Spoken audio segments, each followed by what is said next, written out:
સુરતમાં દિવાળી બાદ કોરોનાના કેસમાં વધારો થઈ રહ્યો છે, તો બીજી તરફ તંત્ર પણ આ મામલે દોડતું થયું છે. મનપા કમિશનર અને પોલીસ કમિશનરે હીરા ઉદ્યોગના અગ્રણીઓ સાથે બેઠક યોજી હતી, જેમાં હીરા ઉદ્યોગના આગેવાનો હાજર રહ્યા હતા. સુરતમાં દિવાળી બાદ કોરોનાનું સંક્રમણ વધ્યું છે અને સુરતમાં લોકોને તકેદારી રાખવા તંત્ર સતત અપીલ કરી રહ્યું છે. ત્યારે હીરા અને કાપડ ઉદ્યોગમાં સંક્રમણ રોકવા ઉદ્યોગકારો સાથે તંત્રએ બેઠકનો દોર શરૂ કર્યો છે. આ દરમિયાન આજરોજ વેડ રોડ ખાતે ધર્મનંદન ડાયમંડના લાલજીભાઈ પટેલના નિવાસ સ્થાને સુરત મ્યુનિસિપલ કમિશનર બંછાનિધિ પાની અને સુરત પોલીસ કમિશનર અજય તોમરની અધ્યક્ષતામાં હીરા ઉદ્યોગના આગેવાનો સાથે મીટિંગ મળી હતી.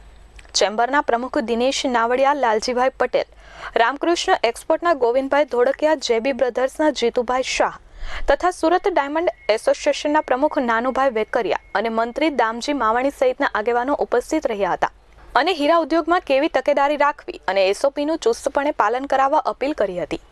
મયુર ઠક્કર, S24 ન્યૂઝ, સુરત.